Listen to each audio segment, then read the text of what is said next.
¿Qué tal amigos? ¿Cómo están? Mi nombre es Daniel Armas y aquí estamos en Clave Familia, como cada viernes, a través de Canal B y de las redes Provida Amigas. Así que les mandamos un saludo muy afectuoso aquí desde los controles de Enclave Familia, desde nuestro amigo William Abanto, que nos está siempre ayudando en los controles y en la edición. Así que sin más preámbulo vamos a presentar a nuestro invitado de hoy. Él es una persona muy especial, es un muy buen amigo y lo tenemos nuevamente también en el programa. Él se llama Aldo Llanos y vamos a presentarlo formalmente. Él estudió la maestría en filosofía en la Universidad de Piura, también ha estudiado en la Facultad de Teología Pontificia y Civil de Lima, también en la Universidad de Montesquieu, también en la Universidad Nacional Mayor de San Marcos. Así que él actualmente se desempeña como docente, como catedrático en la Universidad de Piura. También trabaja en el Colegio Alpamayo como coordinador de formación y desarrollo. También es co-conductor en Pax Televisión de un programa Cinepax todos los viernes, también como hoy, de 7:30 a 9:30 a través de la señal de Movistar, canal 570. También es miembro de la Sociedad Iberoamericana de Antropología Filosófica. Bueno, aquí tenemos a nuestro querido amigo Aldo Llanos. ¿Cómo estás, Aldo? ¿Qué tal? Qué gusto saludarte. Bueno, que haya sido un buen viernes para todos y muy contento de estar con tu distinguida teleaudiencia y por redes que verán este programa en vivo y también en la grabación que quedará de seguro en internet. Sí, de todas maneras, el fin de semana hay gente que se toma el trabajo de ver en Clave Familia y cuál fue el tema de la semana. Ahora, nosotros acostumbramos aquí a invitar parejas de esposos, ¿no? Por lo general que dan un testimonio edificante, ¿no? Y bueno, y eso ayuda a mucha gente que dice, bueno, si ellos pudieron superar los problemas, nosotros también podemos, ¿no? Pero de vez en cuando, también invitamos personas que nos puedan dar luces acerca de lo que significa la institución de la familia. Y a propósito de estas semanas y de la coyuntura, digamos, noticiosa, yo he estado dándole vueltas y cómo podríamos eh, hacer un programa formativo. Y este programa lo quiero titular La familia como institución formadora. ¿Ok? Y quería justamente aprovechar tus conocimientos para que me ayudes a aterrizar los míos, para que me ayudes con las dudas que tengo y que mucha gente probablemente tenga con respecto a lo que está pasando. Desde esa noticia de un sereno asesinado a balazos, hasta esas noticias de eh, mujeres asesinadas por sus parejas, y esto del asesinato como una normalización, una conducta normalizada en nuestra sociedad. Yo me hago la primera pregunta y digo, eh, esa gente que asesina, esa gente que no tiene o no escatima o no tiene ningún reparo en quitarle la vida a otra persona, ¿cómo puede un ser humano llegar a esa instancia? ¿Cómo puede haber personas que no hayan sido formadas en una conciencia moral que respete la vida ajena? Bueno, la pregunta tiene como respuesta múltiples aristas. Quizás la que se tiene más a mano es la explicación psicológica. Dentro del desarrollo psicológico evolutivo, podemos comprender que la formación de la conciencia es fundamental en los primeros años de vida. Esta es parte de la educación, sobre todo emocional, en las familias. Luego, la educación de la voluntad y la inteligencia, que es acompañada en el colegio. Si la familia no cumple el rol de la educación emocional que tiene, la educación moral se empobrece y la educación de la voluntad y la inteligencia para establecer esos valores que van a ser interiorizados por el niño futuro ciudadano no van a estar fuertemente cimentadas como lo estarían si es que la educación emocional estuviese bien consolidada. Y esto estamos hablando entre los 0 y los 7 años. Evidentemente, una conciencia que no está bien formada puede llevar a justificar lo injustificable. Y eso termina inclusive en rasgos psicopáticos. Inclusive la psiquiatría moderna lo ha evidenciado en la literatura especializada al respecto.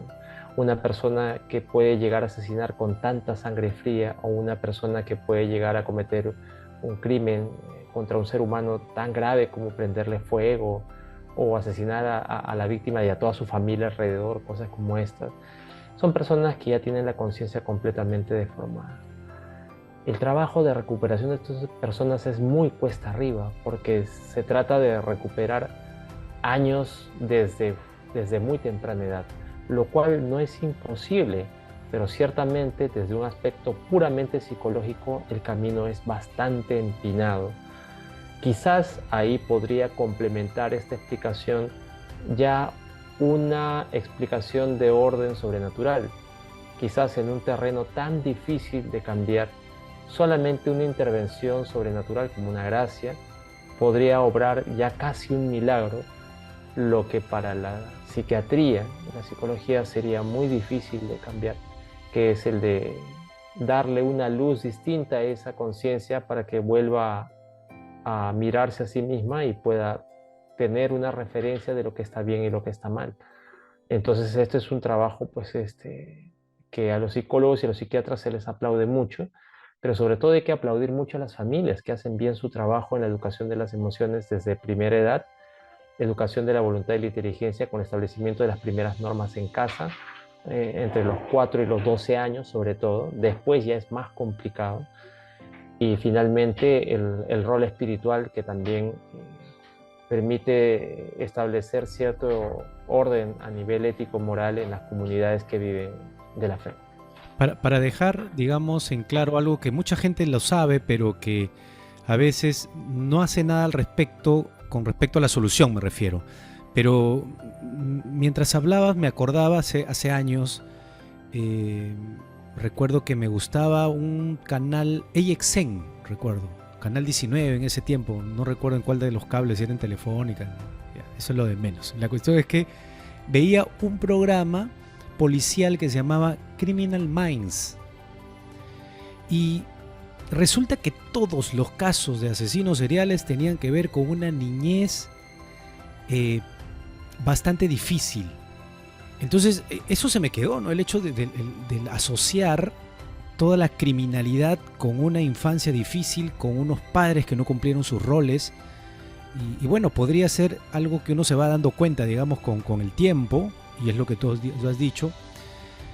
Pero si eso es algo tan evidente para los que conocen o los que tienen un conocimiento, digamos, no sé, pues una persona medianamente culta, digamos, sabe eso, ¿por qué, digamos, las autoridades o quienes tendrían que hacer algo al respecto o que fomentar, digamos, esto de, si esa es la razón de la delincuencia, digamos, ¿no? O sea, ahí sale, es el caldo de cultivo, me refiero, de las familias que no cumplen su rol. ¿Por qué no hacemos algo? ¿Por qué no han hecho algo para que esa fuente de seres humanos que crecen con una inconsciencia moral no puedan, no sé, pues,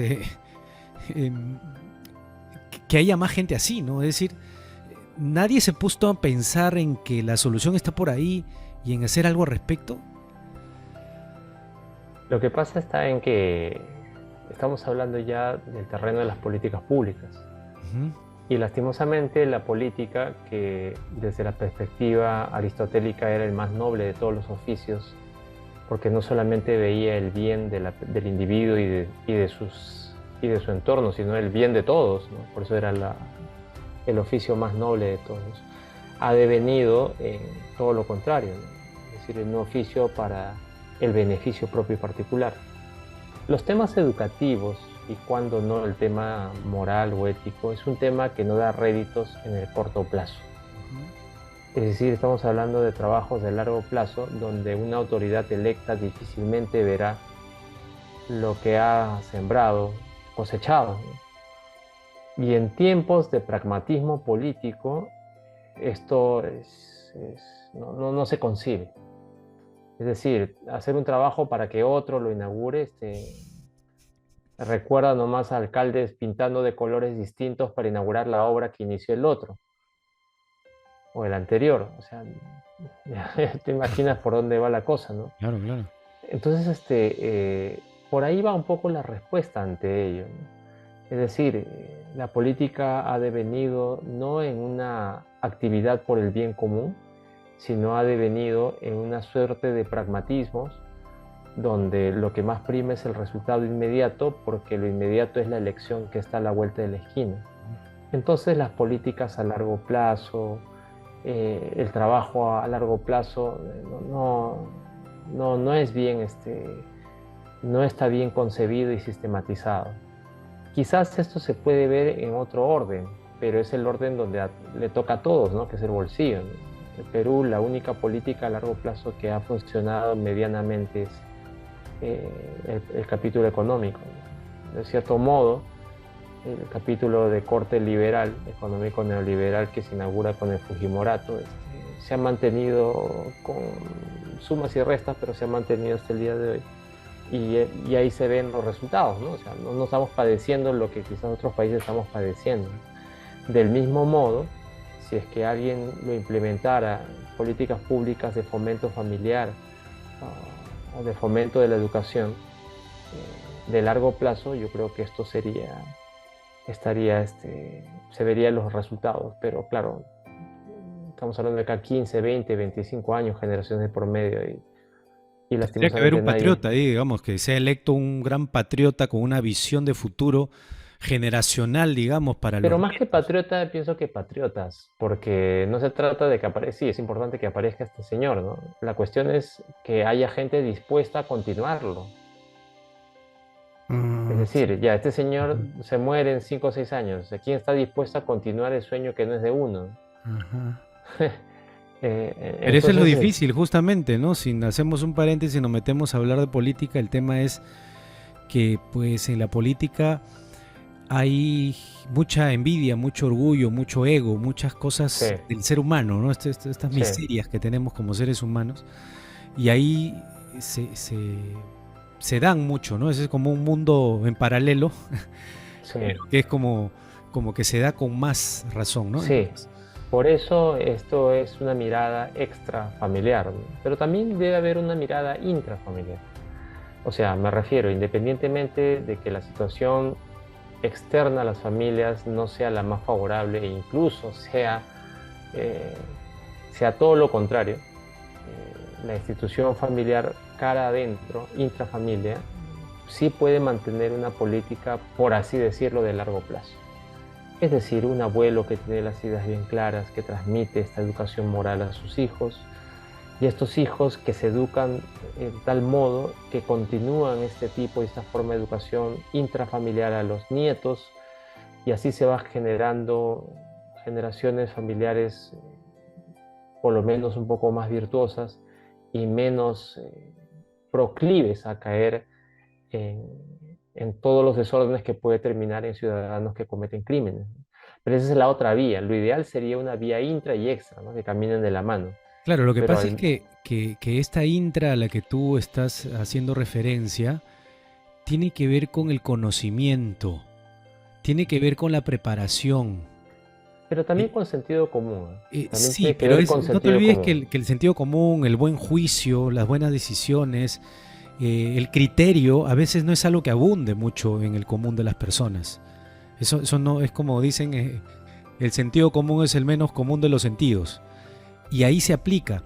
Y yo viajo, digamos, en micro, ida y vuelta de mi trabajo, y me pongo a observar la calle, me pongo a observar las personas, y me doy cuenta que dentro de todo lo que va pasando en la calle, hay mucha ignorancia a la hora del trato, por ejemplo, ¿no? Mucha agresividad. Y por eso decíamos esto de la violencia que se ve todos los días en la sociedad, es porque como que todos hubiésemos sido formados para la reacción, para buscar, digamos, sobrevivir atacando. Una cosa así media rara, pero después, eso que tú estabas hablando de la virtuosidad, me doy cuenta que no tengo datos exactos, pero trato de hacer mi propia estadística, digamos, según lo que voy viendo y lo que voy experimentando, pues, en las charlas, en las personas que conozco, en lo que observo, en lo que leo, etcétera. Y habrá, pues, digamos, una clase media que será un 20% o 30% probablemente de gente que tenga los valores bien puestos y que haga lo que tú dices, que tenga un abuelo bien formado, que tenga sus hijos profesionales y que por lo tanto sus nietos tal vez puedan escuchar la formación. Pero también hay un gran grupo en la población que no le interesa la formación y que no tuvo esa posibilidad de formarse. Es más, no pudo ni siquiera terminar la secundaria, o todo lo que le enseñaron no fueron simplemente instrucciones, es decir, no sé, lenguaje, matemática, leer, escribir, pero no le enseñaron esto de lo que estamos hablando, es decir, cómo ser un mejor ser humano, cómo respetar al otro, cómo funcionar en comunidad, cómo respetar el derecho de las personas, cómo no robar, cómo no matar, cómo no mentir, o sea, el decálogo básico, ¿no? Yo digo, ¿por qué no se aprendió cuando se tenía que aprender? Sí, pero no olvidemos, y acá puedo hacer un añadido y una apología a la esperanza, de que los seres humanos también somos libres. Y en ese sentido, si bien es cierto, podemos estar afectados por una larga cadena de falta de formación, es decir, el abuelo que se comporta de una manera, el hijo que repite la historia y el nieto que podría repetir la historia, ¿no? Siempre hay un momento en el cual pueden generarse espacios de reflexión donde esta persona de tercera generación puede darse cuenta qué es lo que ha estado pasando en su historia familiar y qué es lo que vendría después, y decir, no, yo corto esta cadena, ¿no? Yo me voy a formar y a pesar de que no recibí lo que debía recibir, voy a tratar de ponerme al día en estos cursos pendientes, estas materias pendientes de mi formación personal, porque no quiero que la siguiente generación, es decir, los que más amo, mis hijos, tengan que pasar por lo mismo que yo. Y esto se ve claramente en las estadísticas policiales de Lima. O sea, la policía saca sus estadísticas y ahí podemos leer que cerca del 73%, para una estadística del 2016 al 2019, que está colgada ahí en internet, en Google, el 73% de delincuentes juveniles provienen de hogares con delincuentes padres. Sin embargo, o sea, te das cuenta la fuerza de la influencia. Sin embargo, sí hay un porcentaje de alrededor del 10 y tantos por ciento que eligieron no seguir ese camino, sea porque se unieron a una iglesia evangélica, sea porque encontraron en su trabajo profesional o en su trabajo técnico a alguien que los coacheó o que fue un mentor para ellos y que les ofreció un espacio distinto para tomar una decisión y una dirección distinta. Eso es lo que hacía, por ejemplo, Constantino Carvalho con muchos chicos de Alianza Lima, que les daba un entorno distinto, y a muchos de ellos los sacaba incluso del barrio donde vivían, porque el entorno, ni la familia ni el barrio ayudaba. Entonces tenías que sacarlo a otro entorno, a otro lado, para que vean algo distinto. Y esto lo hacía San Vicente Paul, lo hacía el gran Don Bosco. Él era especialista en estas cosas, y bueno, esto se puede ejemplificar por montones. Entonces la libertad es clave, porque si bien es cierto, todos podemos estar afectados, no estamos determinados por la formación familiar que hemos heredado, sino siempre podemos hacer un alto. Acá vendrían los héroes anónimos, aquellos que son capaces de acercarse a un muchacho díscolo y decirle, ¿sabes qué, compadre? Te voy a mostrar un camino distinto, con todo lo que eso conlleva, que es un trabajo también de mediano y largo plazo. Ya, pero ahí tú estás describiendo una realidad justamente a la que quería llegar. Estamos hablando de espacios bastante grandes, es decir, esos espacios de donde tenemos que sacar a esos chicos para salvarlos son espacios que tal vez sean lo normal, lo general, lo mayoritario. Entonces, ¿Te imaginas cómo para salvar la sociedad tendríamos que cambiarla así? Porque la mayoría vive en esos espacios. No sé si la pobreza tenga que ver con eso. Lo que pasa es que esto es una lectura muy personal, ¿no? Lo que pasa es que a mí me da la impresión, y esto me acompaño en ciertas lecturas sociológicas, de que cuando uno tiene las necesidades primarias satisfechas y tienes un estilo de vida, por así decirlo, cómodo, Ujú, ser moralmente bueno o ético es más fácil. ujú. Cuando la situación y las necesidades primarias son insatisfechas, no tienes que comer, duermes mal, tu futuro se ve incierto, portarse bien es heroico. O sea, ser ético y ser moral ya es una cosa heroica porque todo te empuja a sobrevivir, Porque tal vez cueste lo que cueste. tu conciencia te diga, no tienes nada que perder ya, ya lo O has sea, perdido ya, todo, o no sea, tienes. No sé. A ver. ves ahí una billetera que a alguien se le cae, no has comido una semana, pues imagina, o has comido mal una semana, ¿no? Entonces, No, porque él tiene eh, más, porque yo tengo derecho también a claro, y tener. luchando incluso en contra del reclamo y la vindicación social, ¿no? O sea, eso sí es heroico, ¿no? Por eso es que pienso que el trabajo que se hace con los sectores menos favorecidos de la sociedad siempre es de lo más loable, ¿no? Es de lo más loable. Y hacia ahí deberían apuntar las políticas públicas, ¿no?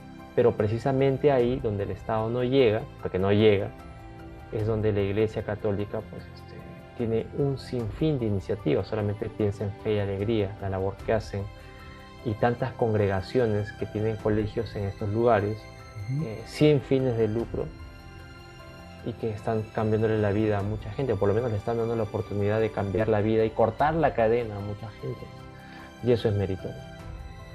Sí, porque justamente un papá o una mamá o los dos luchando por salir tal vez de la miseria, pues tienen que trabajar de sol a sol. Los hijos no pueden ser educados de otra manera que solos, porque no hay tampoco, digamos, en esa franja social, no hay pues que alguien te pueda cuidar, ¿no? No va a haber una nana ni nada por el estilo, nada parecido. Entonces crecen, digamos, en la calle, crecen con la realidad, digamos, difícil, donde pues las influencias también jalan. Entonces, si estamos hablando de un gran porcentaje, como por ejemplo, ¿no? Es increíble, bueno, en Lima no se ve tanto así, pero por ejemplo en Brasil, ¿no? El hecho de que Río de Janeiro, pues es hermoso, ¿no? Y la favela nomás está, no sé, pues a 15 Sí. minutos o a 10 minutos, ¿no? A 10 minutos. Es como dos realidades totalmente distintas, pero que conviven en un solo espacio, ¿no? Y entonces uno dice, pero ¿por qué ahí hay violencia, muerte, destrucción y justamente todo lo que estamos analizando ahora? ¿Y por qué en este lado puede haber pues riqueza y respeto y bueno y todo bonito, la gente veranea, etcétera, ¿no?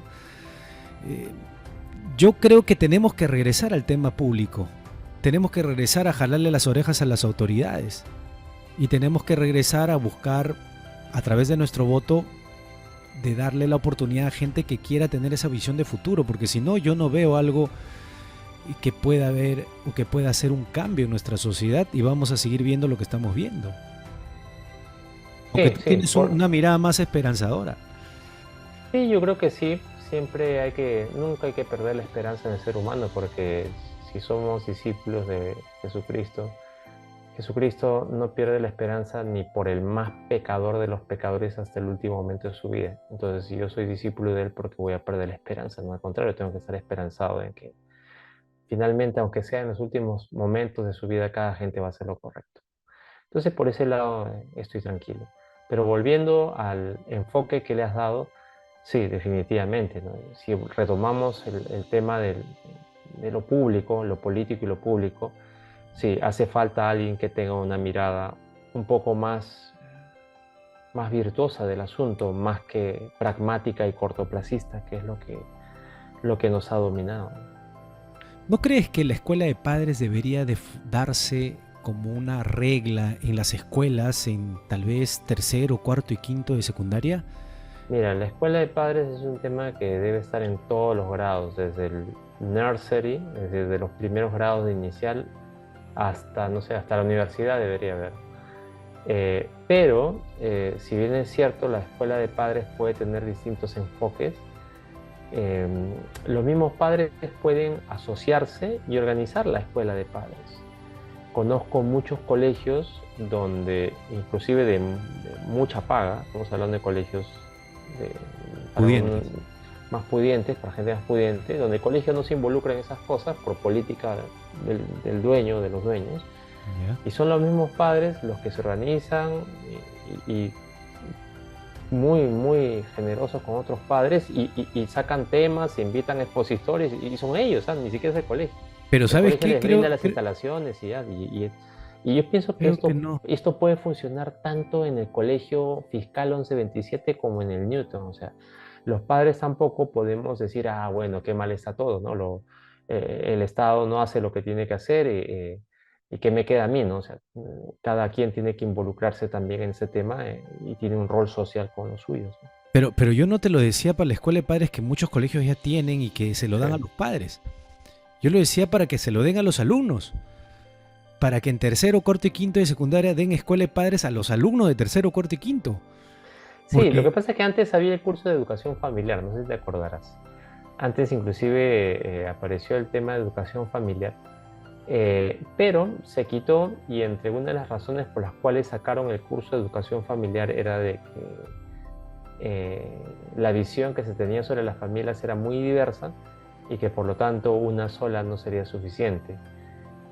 Pienso que en parte tienen razón, en parte no, pero lo que más pega, o sea, la mejor enseñanza de una educación familiar es la propia familia en la cual tú te crías.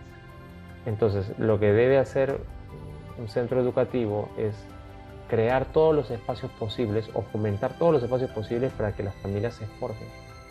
Mira, el fundador del Opus Dei, San José María, decía que en un colegio, tomando en cuenta este tema que estamos hablando el día de hoy, decía que lo más importante en el colegio no son los alumnos de la infraestructura, lo más importante en un colegio son los padres de familia. Y el colegio debía abocarse a la formación de los padres de familia. ¿Por qué? Porque padres bien formados, alumnos que llegan a trabajar mejor y replican una sociedad más virtuosa como una microsociedad en un colegio. Y cuando salen afuera ya salen mucho más consolidados. Entonces, pienso que por ahí va la cosa, ¿no? claro, porque supuestamente si los padres están formados, llegan con esa formación, digamos, o lo aprenden, y esos hábitos buenos los van a fomentar y en el colegio los van a complementar, los van a fortalecer y el círculo virtuoso se forma. Pero yo iba para empezar, porque lo que me he dado cuenta es que las escuelas de padres son para los padres que ya tienen pues hijos, digamos, y aunque a veces lo hacen desde primer grado de primaria, como tú bien decías, pues chicos ya de 6 o de 7 años, cuando la formación, porque los años en los que podemos influir en nuestros hijos son pocos, pues, ¿no? De 1 a 5, ¿no? O sea, es decir, De ya a uno a los 5 7, años, de uno a de 1 a 7 7. decías, pero yo pienso que hasta 5, porque me refiero a sentar las bases, sobre todo el principio de autoridad, cosas tan básicas como no desautorizarse entre padres, el hecho de que los chicos pues aprendan el rigor también del, del desapego, etcétera, cositas que te van formando como persona, ¿no?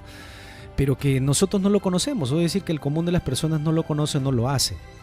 Entonces yo decía, si eso se le explicamos a los chicos de cuarto, de quinto, y ellos tengan esa formación para cuando tengan que formar su familia, tengan herramientas Sí, básicas. mira, Entonces, empezar, ¿no? Por ahí empezamos sí. y Lo que empezamos a pasa es poner... que eso ya depende de cómo lo enfoque cada colegio, pero tranquilamente dentro del plan anual de tutoría, de modo sistemático en una institución educativa, eso se puede abordar y desarrollar muy ampliamente.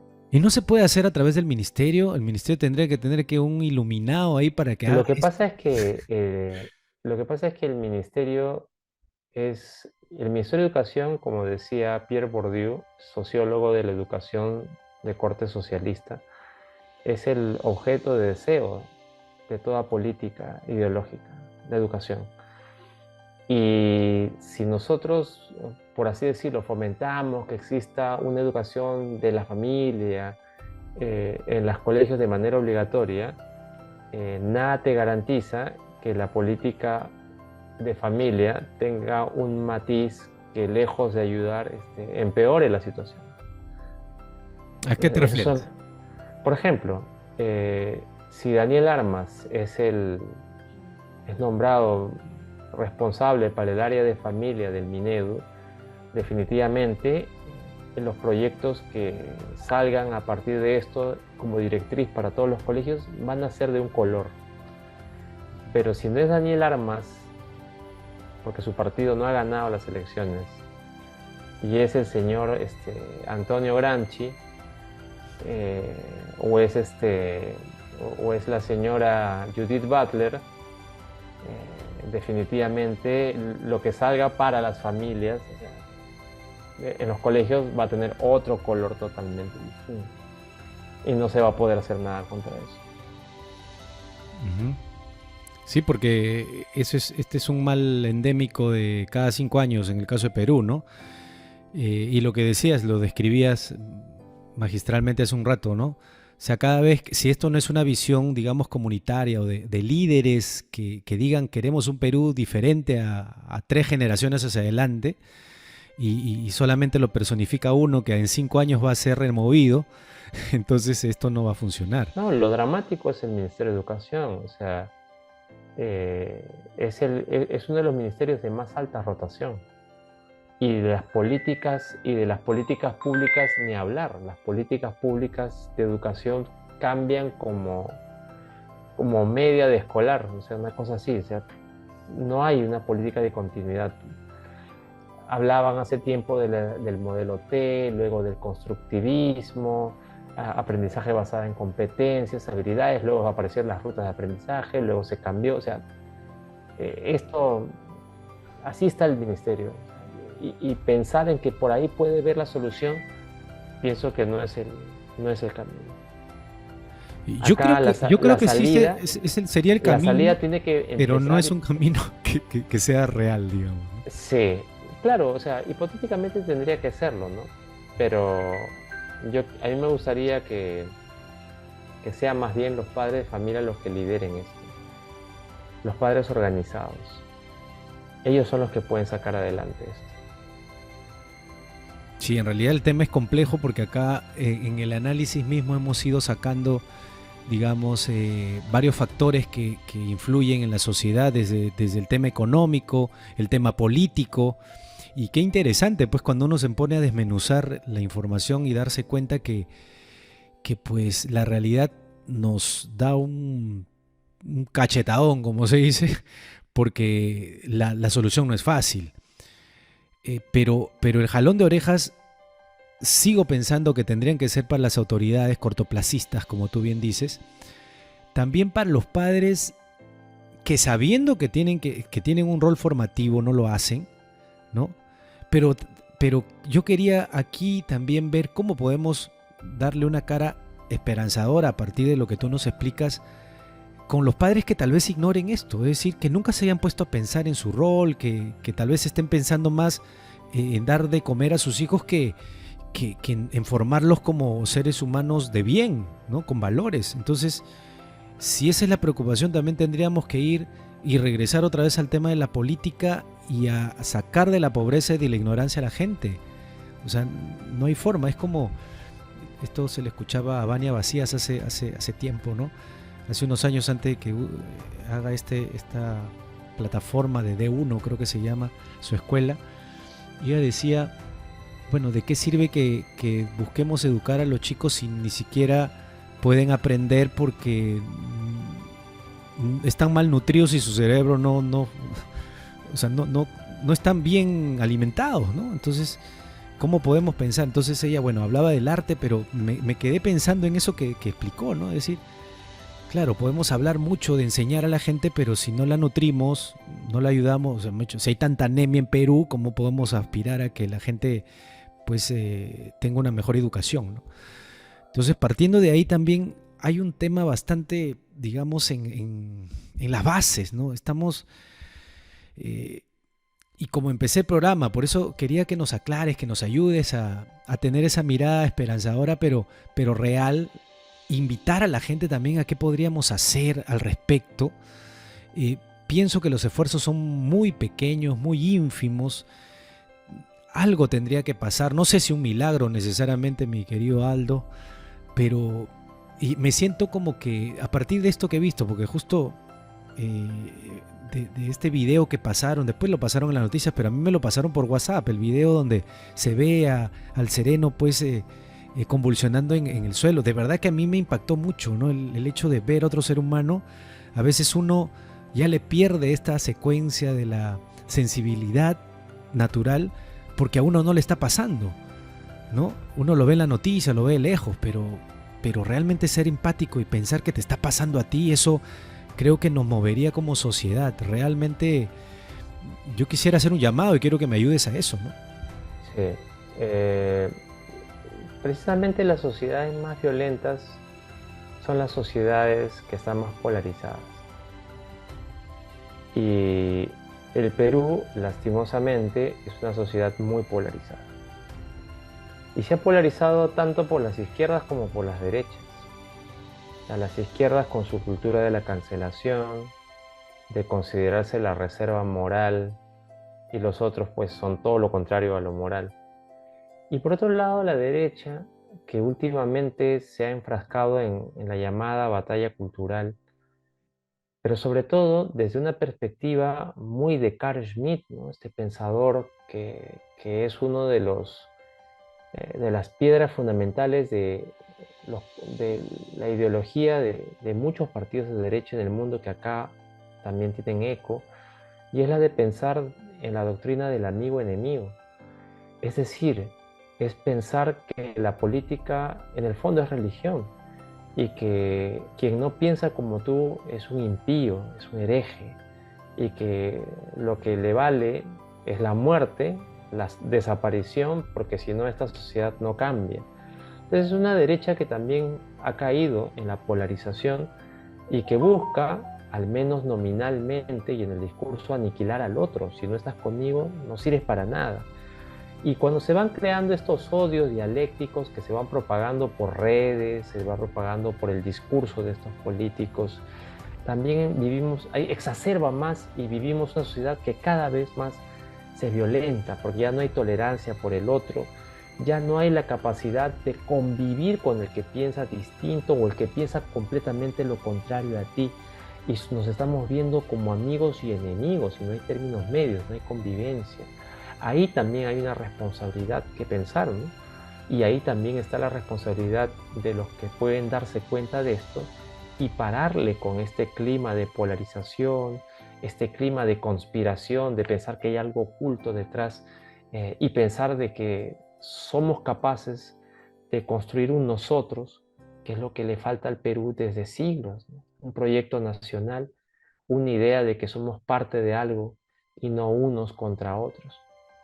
Pero eso es algo tan complejo como cuando uno da una charla, digamos, en el trabajo, no sé, pues puede ser tu supervisor, gerente, jefe, etcétera, y no todos van a estar de acuerdo contigo. Hay gente que va a estar en desacuerdo. Es más, hasta te lo podría decir. Y te dice, yo no estoy de acuerdo contigo. Ya, pero si son 20 personas, tienen que llegar a un acuerdo para avanzar. ¿Cómo haces que un Perú tan polarizado pueda llegar a tener al menos acuerdos básicos y que los que están en desacuerdo no odien tanto? No importa si son de derecha o izquierda, Bueno, pero qué exactamente. difícil es ponernos de acuerdo. O sea, es como que el bueno y el malo tienen que aprender a convivir. El que tiene valor es el que no, porque ese es el mundo, pues, ¿no? Entonces, ¿pero cómo lo haces? Bueno, hay mucha literatura al respecto, pero hay una literatura que ha salido recientemente y que nos puede dar mucha luz al respecto, y es una encíclica papal que el Papa Francisco ha escrito, que se llama Fratelli Tutti. Y en Fratelli Tutti ya puedes encontrar, cualquiera de los que nos está viendo en este momento puede googlear, y ya se puede descargar en PDF tranquilamente por internet, gratuitamente, y puedes leer cuáles son las herramientas y el llamado que tenemos los cristianos para ser gente de unidad, gente que congregue, gente capaz de reunir y que convoque en vez de polarizar. Y Ya, pero pienso que nosotros podemos llegar a esa capacidad, Aldo, porque lo entendemos. Pero la gente que no quiere saber nada con la iglesia o con este caso con el Papa, digamos, no, pero yo no soy católico, no me interesa lo que diga. Ya, a nosotros nos va a tener que quedar solamente ceder para poder, No, no, no, para no, no tampoco. polarizar. Y ahí está el problema, ¿o no? No, no, es que eso está mal entendido, pues, ¿no? O sea, para no caer en la polarización tengo que conceder, no, eso no significa que conceder, eso no significa, es todo lo contrario. Lo que estamos hablando es mostrar el bien tal cual, no ofrecer la violencia como respuesta a la violencia y trabajar a partir de puntos comunes, sin tener que ceder lo que consideramos innegociable. Pero lo innegociable no es un arma arrojadiza, sino algo que se muestra, que se ofrece a la espera de un buen tiempo en el que logre ser aceptado. Pero para eso la clave la tiene Fratelli Tutti, es la amistad social que tanta falta nos hace. Pero yo sigo pensando que, Yo te pongo un ejemplo. Uno de los grandes políticos que tuvo Polonia fue Lech Walesa. Lech Walesa fue el líder de Solidaridad, gremio de trabajadores que fue duramente perseguido por las autoridades comunistas, encabezados por el general Jaruzelski, si recuerdas la historia. Pero resulta que cuando cae el muro de Berlín y se realizan las primeras elecciones libres en Polonia después de muchos años, resulta que quedan palmo a palmo dos candidatos en las preferencias del público. Queda Walesa y Jaruzelski. Y finalmente termina ganando las elecciones Lech Walesa. Cuando gana las elecciones Walesa, tiene que nombrar un primer ministro. ¿A quién crees que nombró como primer ministro Lech Walesa? que no me digas que a su rival político. No solamente a su rival político, sino al que había sido capaz de hacerle la vida cuadritos durante años, al que lo había encerrado en prisión bajo las peores condiciones, que había estado arreglando a su familia y acosando a su familia. A ese tipo lo nombra primer ministro. ¿Sabes por qué? Porque es capaz de, a pesar de todo lo ocurrido, mostrarle la amistad, ser capaz de decirle, oye, te muestro lo mejor de mí, que es el símbolo de la amistad. Pero que en este momento Polonia nos necesita, porque si bien es cierto el comunismo ha caído, todo el aparato comunista todavía está ahí, ¿no? Armado. Y se requiere de una persona como tú para poder manejar esto, porque sin ti Polonia no sale adelante, nos seguimos hundiendo. ¿Qué prefieres? ¿Cuál es tu lugar en la historia, Jaruzelski? Jaruzelski muere aproximadamente 10 años después, años más, años menos, y dicen sus biógrafos que en el último año de su vida se convierte al catolicismo. Mira tú. Se confiesa y muere en el seno de la iglesia. Ya, pero Ciertamente, tú me estás hablando de alguien de la altura de Nelson Mandela o alguien así, ya. no, De Walesa, ese tipo de líderes, pues.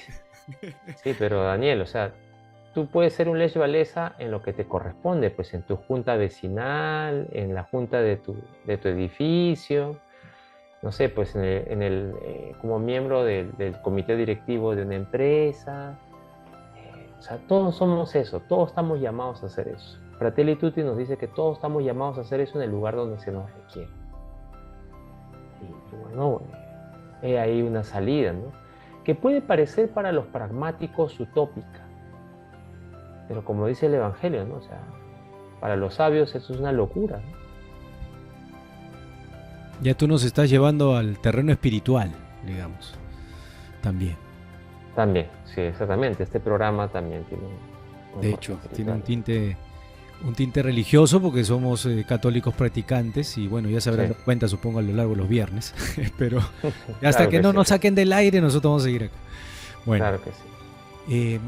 Bueno, entonces nos quedamos con esa mirada esperanzadora y con ese llamado que nos hace, esta invitación que nos hace, Saldo, porque hemos analizado el tema, la violencia está enquistada, hay mucho corazón trastornado, hay muchas personas que ya probablemente no vayan a cambiar porque, bueno, son asesinos, digamos, en serie o personas que ya han perdido la brújula, el camino.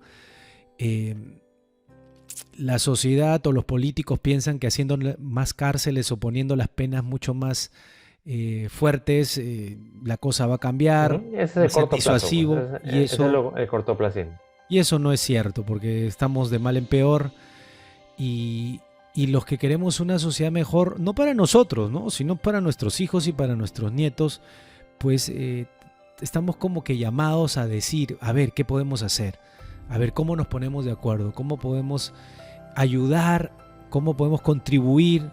Y tú lo has dicho muy claro, ¿no? Es decir, en tu propio espacio podemos ser esos Lech Walesa, podemos ser esos Mandela, podemos ser esos Gandhi, podemos ser esos Jesús encarnados. Claro, ¿no? esa sal que le da sabor a toda la olla, esa luz que alumbra todo el cuarto, esa levadura pequeña pero que fermenta toda una masa. Y ahí es donde tenemos que, probablemente, si estás escuchando este programa, perder el miedo, ¿no? Porque debe haber un temor a pensar que somos minoría y que pues vamos a hacer el ridículo, o nos van a callar, o nos van a votar, o nos van a... no, decir, no, ¿sabes qué? En el trabajo se habla de Dios, ¿sabes que acá no es un lugar, digamos, religioso? Estamos aquí en un lugar, en un espacio donde todas las religiones entran, así que mejor no hablemos de religión. Y finalmente, pues... la gente se calla, la gente con miedo, la gente no habla, no dice lo que piensa, etcétera, ¿no? O hasta en la mesa, ¿no? En la mesa, en la sobremesa, la gente ya no quiere, la familia no quiere hablar de política porque, por ejemplo, dice, no, salimos peleando, así que mejor no hablemos. Y seguimos postergando los temas y las soluciones. Y bueno, y la esperanza también a veces se acaba, ¿no? Al menos, estoy hablando en general, ¿no? Estoy hablando en general. Sí. Entonces vamos a reactivar la esperanza, vamos a mirar con una visión de futuro mucho más prometedora, con el compromiso de poder hacer algo al respecto, ¿no? Tus palabras finales, mi querido y estimado Aldo. Bueno, la esperanza es una esperanza ciertamente en el hombre, pero es una esperanza porque Cristo la tiene con el hombre. Yo no podría tener esperanza en el hombre si es que Cristo no la tuviera en nosotros.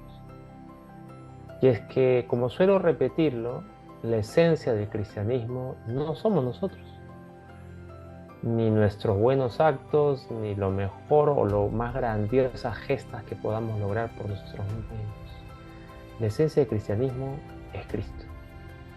Un Cristo que apuesta por cada uno de nosotros, aunque nosotros no demos la talla. Aunque seamos especialistas en ser incoherentes, porque lo somos. Los católicos somos especialistas en ser incoherentes. Pero la salida a los problemas y la esperanza no somos nosotros, la esperanza es Cristo. Y Él ya venció a este mundo. Por lo tanto, mi esperanza radica en la buena noticia de que Él se interesa por mí, aunque yo no sea el mejor de los cristianos, pero su mirada sobre mí es la mayor esperanza que yo puedo tener, así como puedo tenerla en cada una de las personas y sobre una sociedad, sin duda. La esperanza que se vuelve la fortaleza para seguir adelante, ¿no? Para caminar sin miedo, para dar un paso firme, no solamente con la fuerza de Cristo, sino también con el amor de Cristo, ¿no? Que es lo más, creo, importante, ¿no? Esa fuente de amor que nos hace pues caminar y mirar al otro como hermano, como amigo, como una persona que necesita hasta de tu sonrisa y que con eso ayudas, contribuyes. Así es. Muchas gracias, Aldo, de verdad, te mando un abrazo fuerte y gracias por la disposición de siempre, ¿eh? De verdad aprecio mucho tu capacidad y también tu claridad para ayudarnos. Gracias por estar una vez más aquí en Clave Familia. No, muchas gracias a ti, Daniel, y que les sea útil a los que puedan ver esto. Muy bien, y con nosotros será, pues, estimados amigos, hasta la próxima semana, Dios mediante, aquí en Clave Familia. Chao.